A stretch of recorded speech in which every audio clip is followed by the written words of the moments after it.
Hello learners, welcome to Edification. मैं हूं आपका दोस्त और टीचर नितिश उपाध्याय। हम पढ़ रहे हैं गाइडी मोपासा की द नेकलेस, जिसको द डायमंड नेकलेस के नाम से भी जाना जाता है। ये कहानी काफ़ी अच्छी है। हमने इसका पहला पार्ट पढ़ लिया है। अगर आपने नहीं पढ़ा तो लिंक नीचे डिस्क्रिप्शन में है या ऊपर टॉप राइट कॉर्नर पे होगा, तो आप चेक कर लें उसको। पहले वो पढ़ें, फिर हम लोग आगे बढ़ते हैं। तो अब हमने देखा कि ये पार्टी में नाच रही थी, काफ़ी खुश होकर नाच रही थी। आगे क्या होता है? सारी रात ये नाची। She went home towards 4 o'clock in the morning. वो घर गई कब? लगभग 4 बजे के आसपास, सुबह में। Her husband had been half asleep in one of the little salons. इसको सैलॉन्स पढ़ते हैं, सैलॉन, सालों भी पढ़ते हैं। जैसे कोई आदमी ससुराल गया तो अपने सालों को बुला रहा है, तो सैलून हम लोग कॉमनली पढ़ लेते हैं इसी चीज़ को। सालोन भी पढ़ा जाता है। हम लोग क्यों इसके नाम पे इतनी जद्दोजहद कर रहे हैं? कुछ भी इसको प्रोनाउंस करो, क्या फ़र्क पड़ता है। अब बेसिकली फ्रेंच वर्ड है, एक तरीके का बरामदा या ड्राइंग रूम होता है। आप लोग फिर भी अगर पढ़ना है ढंग से, आप लोग चाहते हो एकदम अच्छा वाला प्रोनाउंसिएशन, तो सैलों पढ़ना, ठीक है? सैलों, सैलों, ठीक। Her husband had been half asleep in one of the little salons since midnight with 3 other gentlemen whose wives were enjoying themselves very much. उसका पति बेचारा, वो सुबह 4 बजे घर की तरफ गई। उसका पति सारी रात सोया था उस छोटे से सैलों में। यहाँ पे शायद केबिन्स को कहा है, वैसे मैंने कई जगह पढ़ा है बरामदे की तरह की चीज़ होती है। तो उस एक सैलों में सोया हुआ था, वहीं पे जो सैलों बना हुआ था मंत्री साहब के घर में। रात से ही सोया हुआ था, आधी रात से। और उसके साथ कुछ तीन और भद्र मनुष्य भी, भद्रजन भी सोए हुए थे, जिनकी पत्नियां भी काफ़ी मज़े ले रही थी पार्टी में, बिना अपने पतियों की परवाह किए, जैसे मटिल्डा ले रही थी। He threw around her shoulders the modest wraps they had carried, whose poverty clashed with the elegance of the ball costume. उसके पति ने, पति बेचारा आदतन पत्नी की परवाह करने वाला, उसने अपनी पत्नी को देखते ही उसके कंधों पे डाल दिए मॉडेस्ट। मॉडेस्ट मतलब जो काफ़ी ज़्यादा अच्छे नहीं हो, हम्बल, मिडिल क्लास टाइप के। रैप का मतलब शॉल कह लीजिए, कोई भी ओढ़ने वाली चीज़। तो उसने बेसिकली अपने शॉल, मध्यम दर्जीय शॉल, उसने अपनी पत्नी के कंधों पे डाल दिए, कहीं मेरी बेचारी पत्नी को ठंड ना लग जाए। ये शॉल वो लोग लेके आए थे घर से, क्योंकि ठंड का मौसम था थोड़ा बहुत। ये जो शॉल थे, ये जो रैप्स थे, whose poverty clashed with the elegance of the ball costume. वो इनके, इन जो मटिल्डा थी, उनका जो ये खूबसूरत था, खूबसूरत सा बॉल कॉस्ट्यूम था, इसकी भव्यता से एक तरीके से वो मेल नहीं खा रहे थे। क्लैश का मतलब था टकराना, क्योंकि कॉस्ट्यूम इतना सुंदर था और रैप्स काफ़ी मॉडेस्ट थे, मतलब सो थे, काफ़ी अच्छे नहीं थे। She wished to hurry away in order not to be noticed by the other women who were wrapping themselves in rich furs. वो चाक उसकी इच्छा थी कि तेजी से वो निकल जाए वहाँ से, उन औरतों के ध्यान में ना आए जो औरतें अपने आप को कीमती फर से बने हुए जैकेट्स या कोट्स या शॉल्स में लपेट रही थी। लॉइजल डिटेन्ड हर।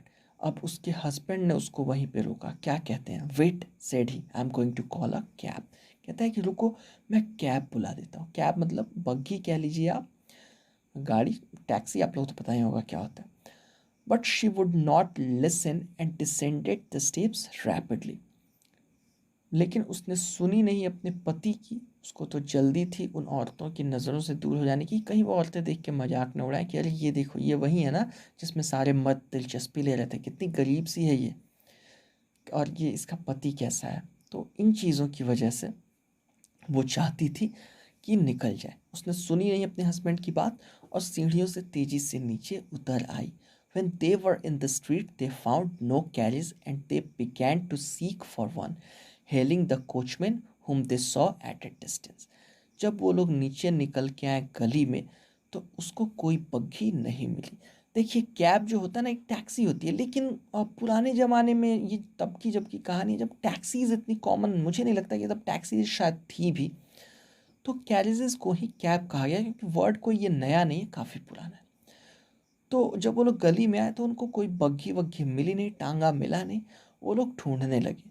और दूर जो टांगे वाले थे, जो बग्घी वाले थे, उनको आवाज़ देने लगे। ये हेल, HAIL का मतलब उनको आवाज़ें देने लगे, पुकारने लगे। They walked along toward the river, hopeless and shivering. Finally, they found one of those old carriages that one sees in Paris after nightfall. धीरे धीरे वो लोग साथ साथ बढ़ने लगे नदी की तरफ, और उन्हें उम्मीद नहीं थी कि अब कोई गाड़ी मिलेगी भी जाने के लिए। ठंड से वो लोग कांप रहे थे। आखिरकार उनको एक वैसी पुरानी बग्घी मिली जैसा अक्सर पेरिस में रात ढलने के बाद मिला करती है। It took them as far as their door and they went wearily up to their apartment. वो गाड़ी, वो बग्घी उनको लेके आई उनके दरवाजे तक, और वो काफ़ी थके थके से अपने अपार्टमेंट में चले गए। वेयरली का मतलब होता है ना, वेयरली थकावट से भरा। It was all over for her, अब उसके लिए ये सब खत्म हो चुका था। And on his part he remembered that he would have to be at the office by 10 o'clock। उसके लिए सब कुछ खत्म हो चुका था, जो मौज मस्ती थी। और जहाँ तक उसके पति की बात थी, तो उसके पति ने बस इतना ही याद रखा था कि मुझे सुबह 10 बजे ऑफिस पहुँचना है। 4 बजे तो ये लोग घर आए थे, 10 बजे बेचारे को ऑफिस जाना था। She removed the wraps from her shoulders before the glass for a final view of herself in her glory. उसने अपने ये जो जो चीज़ें ओढ़ रखी थी अपने कंधों से उतारी, उसने कांच के सामने, आईने के सामने, और एक अंतिम बार उसने सोचा कि खुद को पूरी सज-धज में, पूरी भव्यता में वो देख सके। Suddenly she uttered a cry. Her necklace was not around her neck. एकाएक उसके मुंह से एक चीख निकली, उसके गले से एक चीख निकली। उसका जो नेकलेस था वो उसके गले में नहीं था, उसका हार गले में नहीं था। लॉयजल already half undressed asked what is the matter। लॉयजल साहब काफ़ी चीज़ें उतार चुके थे, आधे कपड़े उतार चुके थे लगभग।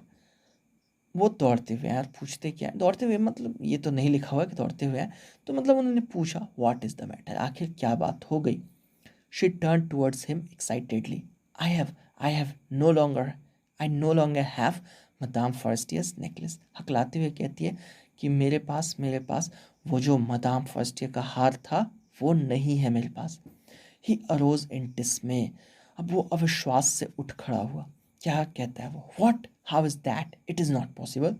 कहता है क्या, कैसे हो गया ये संभव नहीं है। And they looked in the folds of the dress, in the folds of the cloak, in the pockets, everywhere, they could not find it. और फिर उन लोगों ने पूरी तरह से देखा फोल्ड्स ऑफ द ड्रेस, उस कपड़े की तहों में जो इसने पहना हुआ था, और जो लबादा इसने ओढ़ा हुआ था। लबादा बेसिकली बहुत लंबा सा एक चोगा तरीके, एक चोगे की तरह का होता है वो। तो उसने उस क्लोक में उन लोगों ने देखा, उसमें भी कहीं नहीं था। फोल्ड का मतलब तहों में देखा। अपनी जेब में भी उन लोगों ने देखा एक दूसरे की, कहीं भी वो नेकलेस नहीं था। They could not find it, उन्हें वो नेकलेस मिल नहीं पाया। He asked, you are sure you still had it when we left the minister's house. वो क्या पूछता है, तुम श्योर हो, तुम्हें अच्छे से याद है ना कि जब हमने मंत्री जी का घर छोड़ा, जब हम वहाँ से निकले, तब भी तुम्हारे गले में वो हार था। Yes, I felt it as we came out. हाँ हाँ बिल्कुल था, जब हम बाहर आए तो मैंने महसूस किया था। But if you had lost it in the street we should have heard it fall, it must be in the cab. अब कहते हैं मिस्टर मॉन्सियोर लॉयजल, जो इनके हस्बैंड थे, क्या कहते हैं, लेकिन अगर तुमने गली में खोया होता तो हमें कम से कम गिरने की तो आवाज़ सुनाई देती, जरूर ही कैब में छूटा होगा। Yes it is possible, did you take the number. हाँ हो सकता है, क्या तुमने उस टैक्सी का, उस कैब का, जो भी थी घोड़ा गाड़ी, उसका नंबर तुमने नोट किया था। No, and you did you notice what it was. अब हस्बैंड कहता है नहीं बिल्कुल नहीं, और तुमने नोटिस किया था कि कौन सी थी वो, यानी किस कंपनी की थी, क्या मेक था उसका। नो, मैंने भी ऐसा कुछ नोटिस नहीं किया, मदाम लॉयजल कहती है, मटिल्डा कहती है। They looked at each other utterly cast down. बिल्कुल निराश होकर उन्होंने एक दूसरे को देखा। अटरली मतलब बिल्कुल, और कास्ट डाउन निराश। बिल्कुल निराश होकर उन्होंने एक दूसरे को देखा। Finally Loisel dressed himself again. आखिरकार लॉयजल साहब ने फिर से कपड़े पहने। I am going, he said, over the track where we went on foot to see if I can find it. क्या कहते हैं मॉन्सियर लॉयजल कि मैं जा रहा हूँ उस रास्ते पे जहाँ से हम पैदल होके आए थे। मैं देखने जा रहा हूँ कि शायद हमें वो मिल जाए, मैं देखने जा रहा हूँ कि शायद मुझे वो मिल जाए हार। एंड ही वेंट, और वो चला गया। She remained in her evening gown, not having the force to go to bed. वो बेचारी अपने शाम वाले कपड़ों में ही रही। गाउन तो आप लोगों को पता ही होगा क्या होता है। शाम वाले कपड़ों में ही वो रही। उसकी हिम्मत नहीं हो रही थी कि वो सोने जाए। उसके अंदर जरा भी हिम्मत नहीं बची थी, दम नहीं बचा था। Towards 7 o'clock her husband return, he had found nothing. 7 बजे के आसपास उसका पति लौट के आया, उसको कुछ मिला नहीं था। He went to the police and to the cab offices and put an advertisement in the newspapers offering a reward. वो पुलिस के पास भी गया, हर जितने भी कैब कंपनीज थी उनके ऑफिसेज में भी गया, और उसने इश्तिहार भी दे दिया अखबार में, एक इनाम की घोषणा करवा दी कि भाई जो ला के देगा उसे इनाम मिलेगा। She weighted all day in a state of bewilderment before this frightful disaster. वो सारा दिन, ये जो हादसा उसके साथ, ये जो भयानक हादसा गुजरा था, उसकी वजह से भौचक्की सी सारा दिन वो बैठी रही। Loisel returned in the evening, in the evening, his face pale, he had discovered nothing. Loisel साहब शाम में लौट के आए, उनका चेहरा फीका पड़ा हुआ था, उन्हें अब भी कुछ नहीं मिला था। He said, write to your friend that you have broken the clasp of the necklace and that you will have it repaired. That will give us time. क्या कहते हैं वो, कि तुम एक काम करो, अपनी पत्नी को, अपनी दोस्त को खबर कर दो, उसको चिट्ठी लिख दो कि तुमने इसका क्लैस्प तोड़ दिया है, नेकलेस का। एक कुंडा जो होता है ना, छोटा सा पीछे लगाते हैं जिसको, तो उसको तुमने तोड़ दिया है, और उससे कहना कि बनवा के तुम दे दोगी, इससे हमें थोड़ा समय मिल जाएगा। She wrote as he dictated. जैसा जैसा वो बोलता गया उसकी पत्नी लिखती गई। At the end of a week they had lost all hope and Loisel, older by 5 years, declared we must replace this jewel. उस हफ्ते के ख़त्म होते होते, एक हफ्ते के ख़त्म होते होते, उन्होंने अपनी सारी उम्मीदें खो दी थी। और जो लॉयजल साहब थे वो अब तक 5 साल अपनी उम्र से बड़े दिखने लगे थे। क्यों? क्योंकि चिंता में खुले जा रहे थे ना काफ़ी। उन्होंने क्या घोषणा की, क्या कहा, we must replace this jewel, हमें इस गहने को बदलना ही होगा, उसकी अदला बदली करके देनी ही होगी उनको। In a shop of the palace royal they found a chaplet of diamonds which seemed to them exactly like the one they had lost. जो पैलेस रॉयल था, एक्चुअली रॉयल के लास्ट में ई होता है, लेकिन ये फ्रेंच है तो मुझे लगता है इसे भी ऐसा ही कुछ इसका प्रोनाउंसिएशन होना चाहिए, पैलेस रॉयल। इंग्लिश में पढ़े तो रॉयल पैलेस कहा जाएगा, यानी कि शाही महल। वो असल में बहुत पुराना एक महल था जिसको पैलेस कार्डिनल भी कहा जाता था फ्रांस में पहले, पुराने ज़माने में।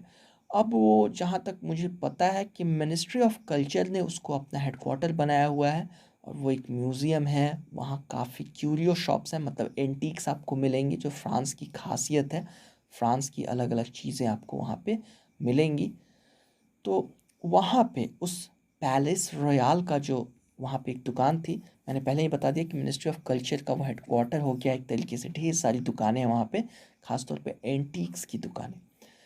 तो वहाँ पे उनको एक हीरो का हार मिला, जो कि लगभग which seem to them exactly like the one they had lost, लगभग उसी जैसा दिख रहा था, एग्जैक्टली सॉरी, बिल्कुल उस जैसा दिख रहा था जैसा उन लोगों ने गुम कर दिया था। It was valued at 40,000 Franks. उसकी कीमत कितनी थी? 40,000 Franks. They could get it for 36,000। लेकिन दुकानदार से बार्गेन के बाद इन लोगों को पता चला कि 36,000 में ये लोग ले सकते थे। लॉयजल possessed 18,000 francs which his father had left him. लॉयजल साहब के पास लगभग 18,000 फ्रैंक्स थे। पजेस का मतलब होता है ना मालिक होना, मालिकाना हक होना, पॉजेस भी पढ़ते हैं इसको। तो उनके पास लगभग 18,000 फ्रैंक्स थे, लगभग नहीं, एग्जैक्टली लिखा है, उनके पास 18,000 फ्रैंक्स थे जो उनके पिताजी ने उनके लिए छोड़े थे। ही बोरोड द रेस्ट, बाकी पैसे उन्होंने उधार लिए। He made ruinous promises, took money from users पढ़ते हैं इसको। उन्होंने पैसे उधार लिए, यूजरस जो साहूकार होते हैं जो बड़े मोटे दाम पे देते हैं, and the whole race of lenders, और भी जितने तरीके के उधार देने वाले होते थे उससे इन्होंने पैसे लिए। इस लाइन को आप लोग ढंग से समझें। रूइनस प्रॉमिसेस, उन्होंने काफ़ी तबाह करने वाले वादे किए लोगों से कि भाई मैं इतने दिनों में दे दूंगा या इसका भाव तुमको ये दूंगा। किससे किससे पैसे लिए उन्होंने? यूजरस से। यूजरस मनी लेंडर्स होते हैं जो बहुत ज़्यादा, हद से ज़्यादा इंटरेस्ट देते हैं। And the whole race of lenders, और भी अलग तरीके के जो साहूकार होते हैं पैसा देने वाले, उनसे इन्होंने पैसे लिए उधार। Then he went to get the new necklace, depositing on the merchant's counter 36,000 francs. उसके बाद वो चले गए वो नेकलेस लेने। जाके उन्होंने उस मर्चेंट के काउंटर पे, जो सेलर था नेकलेस का, उसके काउंटर पे अपने 36,000 फ्रैंक्स इन्होंने बड़े मुश्किल से जुटाए थे जो, वो रखे। When Madame Loisel took back the jewels to Madame Forestier, the latter said to her in a frigid tone, "You should have returned them to me sooner, for I might have needed them." जब madam लॉयजल उस गहने को लेकर गई madam Forestier के पास, तो जो madam Forestier थी, लैटर फॉर्मर का यूज़ तो मैं आप लोगों को कई बार कई वीडियोस में बता चुका हूँ। यहाँ लैटर मदाम फॉरेस्टियर को इंडिकेट कर रहा है। किसी सेंटेंस में जो बाद वाला होता है ना उसको लैटर कहते हैं, पहले वाले को फॉर्मर। तो मदाम लॉयजल यहाँ फॉर्मर हुई और मदाम फॉरेस्टियर लैटर। तो मदाम फॉरेस्टियर ने क्या कहा, एक फ्रिजिड टोन में, इमोशनलेस टोन में, थोड़ा उनको शायद अंदर से वो नाराज़ होंगी कि इतने दिन के बाद आ रही है। क्या कहती है कि तुम्हें पहले ही लौटा देना चाहिए था, जल्दी लौटा देना चाहिए था, क्या पता कहीं मुझे इनकी ज़रूरत पड़ जाती तो। Madame Forestier did not open the jewel box as Madame Loisel feared she would. जैसा कि मदाम लॉयजल को डर था कि कहीं ये खोल के देख ना ले और इसको पता ना चल जाए कि अंदर मेरा नहीं कोई और हार है, वैसा कुछ हुआ नहीं। मदाम फॉरेस्टियर ने उस बक्से को खोल के नहीं देखा। मोहपासा ने यहाँ भी एक हिंट ड्रॉप किया हुआ है। कैसा हिंट, इसके बारे में हम लोग लास्ट में बात करेंगे, वरना कहीं अगर आपने ये कहानी नहीं पढ़ी हो तो सारा सस्पेंस खत्म हो जाएगा। तो मदाम फर्स्ट ईयर ने एक बार भी उसको खोल के देखा नहीं। मदाम लॉयजल को डर था कि वो देखेगी और पता लग जाएगा कि मेरा हार तो ये गुम करके लाए हैं, दूसरा ही हार लेके आए। What would she think if she should perceive the substitution, क्या होगा, क्या क्या सोचेगी अगर वो देख के पता लगा ले कि अरे ये तो बदल ही दिया गया है, अदला बदली हो गई है, क्या समझेगी वो। परसीव का मतलब होता है समझना, सब्सटीट्यूशन मतलब अदला बदली, हेर फेर। अगर वो समझ गई कि हार को अदल बदल दिया गया है, बदल दिया गया है, तो वो क्या सोचेगी मेरे बारे में। What should she say, would she take her for a robber, क्या सोचेगी वो इसके बारे में, मदाम लॉयजल के बारे में ये सोच रही थी मटिल्डा कि क्या सोचेगी मदाम फर्स्ट ईयर मेरे बारे में, कहीं वो मुझे रॉबर तो नहीं समझेगी। टेक समवन फॉर समथिंग का मतलब उसको ऐसा समझना, जैसे अगर मैं आप लोगों से कहूँ कि I have taken you for an intelligent person, तो इसका मतलब मैं आपको एक इंटेलिजेंट इंसान समझता हूँ। Madam लॉयजल now new the horrible life of necessity, अब वो डायमंड नेकलेस दे के चली आई। आगे क्या होता है कि अब मदाम लॉयजल को पता चलता है कि ज़रूरतों से भरी जिंदगी कितनी भयानक होती है। She did her part however completely heroically, हालांकि उसने अपनी भूमिका बखूबी निभाई, पूरी बहादुरी से निभाई।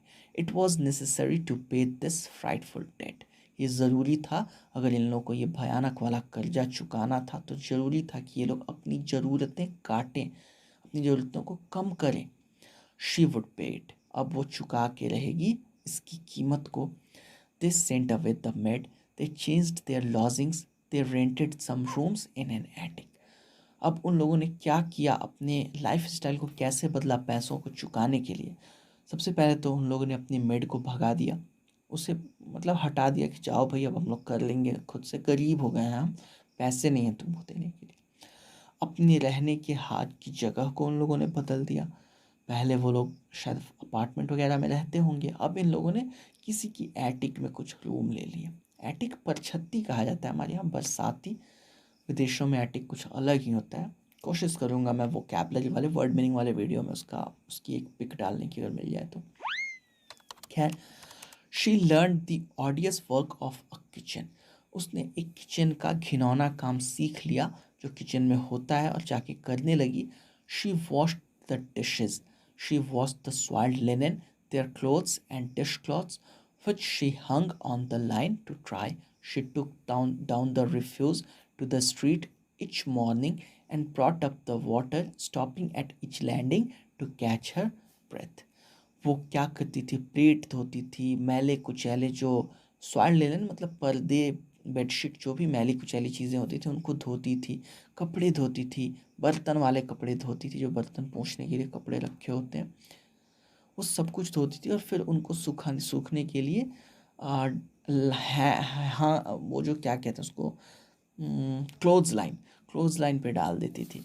हमारे यहाँ अलगनी या अर्गनी कहते हैं उसको हिंदी में। तो उस लाइन पे वो डाल देती थी सूखने के लिए। और क्या करती थी वो जाती थी बेचारी, शरण लेती थी गली में रोज सुबह। यहाँ पे टुक डाउन द रिफ्यूज़, रिफ्यूज़ मतलब असल में शरण लेना होता है, लेकिन यहाँ पे कुछ अलग मतलब निकल रहा है कि रोज वो गली में जाती थी और वहाँ से पानी लेके आती थी रोज सुबह।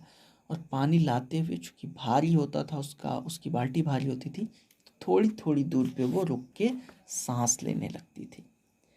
And clothed like a woman of the people, she went to the grocers, the butchers, and the fruiterers with her basket on her arm, shopping, haggling to the last sou of her miserable money. अब आगे बता रहे हैं और क्या क्या चीज़ें करती थी। कपड़े पहने होती थी नौकरानियों की तरह के, वुमन ऑफ द पीपल, नौकरानियाँ। इनके लिए ये अच्छा एक वर्ड है, थोड़ा रिस्पेक्टेबल वर्ड है। हालांकि काम कोई भी हो हमें उनको रिस्पेक्ट देनी चाहिए, कम से कम वो लोग ईमानदारी से काम करके अपनी फैमिली को चला रहे हैं। तो वो नौकरानियों वजह से कपड़े पहने होती थी, जाती थी ग्रोसर के पास। इसको ग्रॉसर काफ़ी लोग पढ़ते हैं, मैं भी कई बार विद्यालय में ग्रॉसर पढ़ देता हूँ। जैसा कि मैं कई बार बता चुका हूँ कि हम लोग अंग्रेज़ नहीं है, तो ऐसी गलतियाँ हम लोग कर सकते हैं। तो वो ग्रोसर के पास जाती थी, जो किराना खुदरा का दुकान, सॉरी सामान बेचने वाला जो इंसान होता है और साथ में सब्जियां भी बेचता है, उसको कहते हैं ग्रोसर। वहाँ जाती थी वो। बुचर के पास जाती थी, कसाई के पास, फल बेचने वाले के पास जाती थी अपनी बास्केट लेके सबसे सौदा करने। खरीदारी के लिए जाती थी, haggling to the last sou of her miserable money. उसके जो थोड़े बहुत पैसे थे उनकी आखिरी दम तक वो बार्गेन करती थी। हैगल का मतलब चिक चिक करना। लास्ट सू, सू असल में फ्रैंक का छोटा एक हिस्सा होता था, काफ़ी कम अमाउंट की मनी को कहा जाता था, पाई बराबर। तो कहना चाहते हैं अंतिम पाई तक वो बहस करती थी, चिक चिक करती थी, एक एक पाई के लिए बहस करती थी। The husband worked evenings putting the books of some merchants in order, and nights he often did copying at 5 sous a page. पति बेचारा अब शाम में भी काम करता था, व्यापारियों का हिसाब किताब करता था। Putting the books in order का मतलब ये मत समझिए कि किताबें सजाता था, किताबें ठीक करता था। मैंने कई लोगों को, कई टीचर्स को देखा यही बता देते हैं बच्चों को कि उनकी व्यापारियों की किताबें ठीक करता था।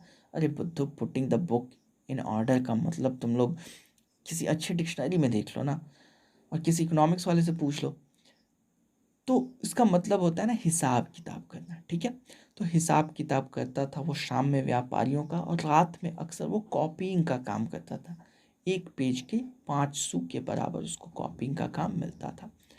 कॉपीइंग कई तरह की होती है, हिसाब किताब की भी कॉपी बनानी होती है, डॉक्यूमेंट्स की भी कॉपी बनानी होती है। पहले जब जेरोक्स नहीं था, कॉपी और मशीन्स नहीं थी, तो हाथ से ही ये सब काम होता था। तो ये सारे काम वो करता था पैसों के लिए। And this life lasted for 10 years। और ऐसी ही उनकी ये ज़िंदगी चली अगले 10 साल। Eight the end of 10 years they had restored all. 10 साल का जब अंत हुआ, उस 10 साल के अंत में उन लोगों ने आखिरकार सब कुछ वापस रिस्टोर कर लिया था। रिस्टोर का मतलब पहले वाली स्थिति में पहुंच जाना। कर्जे उन्होंने अपने उतार दिए थे और अब वो भार मुक्त हो गए थे। Madam लॉइजल seemed old now. अब मदाम लॉइजल जो थी, मटिल्डा लॉइजल, वो बूढ़ी दिखने लगी थी। She had become a strong hard woman, the crude woman of the poor house hold. अब वो मजबूत एक औरत बन चुकी थी, वो जो सख्त औरत होती है गरीब घरों की, वैसी। Her hair badly dressed, her skirts awry, her hands red. She spoke in a loud tone and washed the floors with large pails of water. कहते हैं आगे कि उसके बाल बिल्कुल उलझे उलझे अजीब ढंग से रहते थे, उसकी जो स्कर्ट थी वो अस्त व्यस्त रहती थी, उसके हाथ लाल हो गए थे और वो काफ़ी ऊंची आवाज़ में बात करती थी। बड़ी बड़ी बाल्टियों में पानी लाके वो फर्शों को धोती थी।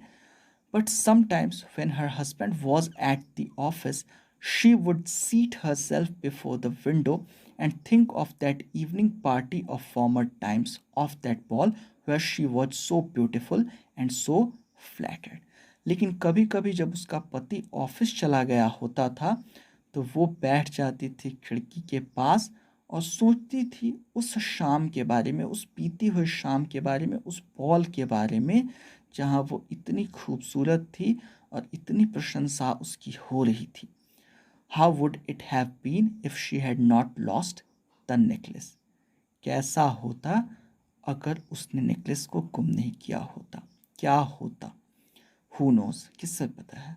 How singular is life and how full of changes. एक ये लाइन है, काफ़ी पैराडॉक्सिकल लाइन है कि ज़िंदगी कितनी एक सी है लेकिन फिर कितने बदलावों से भरी है।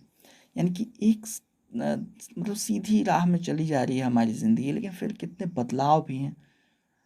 How small a thing will रूइन और सेव वन। कैसे एक छोटी सी चीज़ या तो आपको बर्बाद कर लेती है या बचा लेती है। One Sunday, as she was taking a walk in the Champs Elysees to rid herself of the cares of the week, she suddenly perceived a woman walking with a child. एक रविवार को जब वो चैम्प्स एलिसिस, जो Paris का एक इलाका है, वहाँ वो वॉक कर रही थी, टहल रही थी हफ्ते भर की परेशानियों से खुद को आज़ाद करने के लिए, तो एकाएक उसका ध्यान एक औरत पे पड़ा जो एक बच्चे के साथ टहल रही थी। It was madam Forestier, still young, still pretty, still attractive. वो कौन थी? मदाम फॉरेस्टियर, जो अभी भी जवान थी, खूबसूरत थी, आकर्षक थी। Madame Loisel was affected. Madame Loisel काफ़ी प्रभावित हुई देख के। Should she speak to her? सोच रही थी क्या जाके मैं बात करूं, करनी चाहिए कि नहीं मुझे उनसे बात। यस सर्टेनली, सोचती है हाँ बिल्कुल। And now that she had paid she would tell her all, why not. और अब जबकि उसने सारा अपना कर्ज उतार दिया है तो वो उसे बता सकती है, हाँ हाँ क्यों नहीं। She approached her. Good morning Jeanne. जाके वो क्या कहती है? Good morning Jeanne. Her friend did not recognize her and was astonished to be so familiarly addressed by this common personage. She stammered, "But madame, I do not know. You must be mistaken." उसकी दोस्त ने उसे पहचाना नहीं और चकित रह गई कि इतनी ये कॉमन पर्सनाज वाली आदमी, मतलब बिल्कुल आम जैसी दिखने वाली ये औरत कैसे मुझे इतना फैमिलियरली एड्रेस कर रही है, कैसे मुझे इतना मतलब खुल के बुला रही है, फ्रैंकली बुला रही है। शी स्टैमर्ड, वो लड़खड़ाते हुए क्या बोली, लेकिन मदाम मुझे नहीं पता, आपको लगता है कोई गलती हो गई है, मैं आपको नहीं पहचानती। No, I am Matilda Loisel. Matilda क्या कहती है? अरे नहीं, मैं हूँ Matilda Loisel. Her friend uttered a cry of astonishment. Oh my poor Matilda, how have you changed. क्या कहती है वो? अब उसके दोस्त, अब जो मदाम फर्स्टियर थी, उनके गले से अचंभे की एक चीख निकली। अरे मेरी बेचारी मटिल्डा, कितनी बदल गई हो तुम। Yes, I have had some hard days since I saw you and some miserable ones and all because of you. Matilda क्या कहती है? हाँ, मैंने कुछ कठिन वक्त देखा है, कुछ कठिन दिन देखे हैं, मुश्किल दिन देखे हैं और कुछ काफ़ी दुखदाई दिन भी, और ये सब तुम्हारी वजह से। Because of me? How is that? अभी चौंक जाती है, कहती है मेरी वजह से? मेरी वजह से कैसे तुमने दुख झेला, कैसे? You recall the diamond necklace that you loaned me to wear to the minister's ball? Matilda कहते, तुम्हें याद है वो हीरो का हार जो तुमने मुझे उधार दिया था मंत्री की पार्टी में, मंत्री की बॉल पार्टी में पहनने के लिए? मदाम फर्स्ट ये कहती, यस वेरी वेल, हाँ बिल्कुल अच्छे से याद है। वेल आई लॉस्ट इट, तो ऐसा हुआ था कि मैंने उसे खो दिया था। How is that since you return it to me? अब मदाम फर्स्ट ये पूछती हैं कैसे, कैसे हो सकता है ये, तुमने तो मुझे लौटा दिया था। अब लॉइजल, मटिल्डा लॉइजल बताती है, I return another to you exactly like it and it has taken us 10 years to pay for it. You can understand that it was not easy for us who have nothing, but it is finished and I am decently content. क्या कहती है Matilda कि मैंने तुम्हें बिल्कुल वैसा ही दिखने वाला एक दूसरा हार दिया था और मुझे और हमें 10 साल लग गए उसकी कीमत चुकाते चुकाते।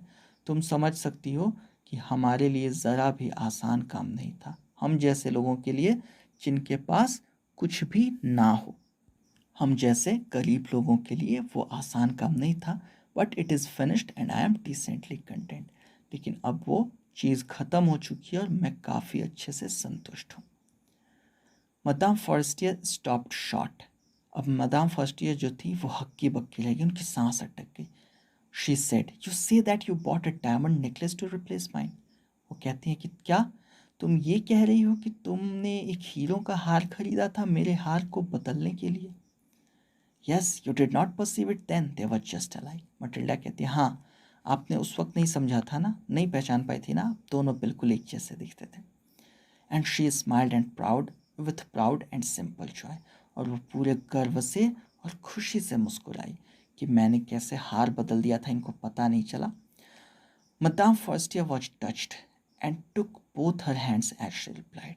मदाम फॉरेस्टियर जज्बाती हो गई, उन्होंने उसके दोनों हाथ अपने हाथों में ले लिए और क्या कहा, oh my poor Matilda, mine were false, they were not worth over 500 francs. कहती है, ओह मेरी प्यारी मटिल्डा, मेरे वाले हीरे तो बिल्कुल नकली थे, वो 500 फ्रैंक्स से ज़्यादा के नहीं थे। और इस तरह ये कहानी हमारी यहाँ ख़त्म होती है। एक तरीके का क्लिफ हैंगर हो गया ये। क्लिफ हैंगर यानी जहाँ आपको आगे गेस करना होता है कि क्या हुआ होगा। कुछ भी हुआ हो सकता है मदाम फॉरेस्टियर ने वो हार गंवा दिया हो, तो फिर तो बात ही ख़त्म हो जाएगी। अगर उसने गुम कर दिया होगा, क्योंकि उससे तो लगता था ना कि नकली हार था, तो अगर उसने गुम कर दिया होगा, खोजा नहीं होगा, तो फिर बात ही गई। लेकिन अगर इसने रखा होगा तो अब लौटाएगी और फिर अच्छे से ये लोग रह पाएंगे, एक तरीके से उनकी इन्वेस्टमेंट हो गई। तो इस तरह से ये कहानी ख़त्म हुई। उम्मीद करता हूँ आपको अच्छी लगी होगी। मिलते हैं अगले किसी चैप्टर में, तब तक के लिए stay safe, take care and keep learning.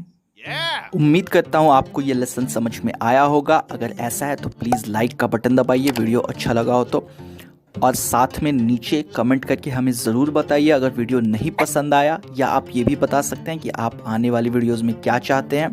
Share ज़रूर कीजिए अपने दोस्तों के साथ अगर पसंद आया हो, और सब्सक्राइब ज़रूर कीजिए हमारे चैनल को।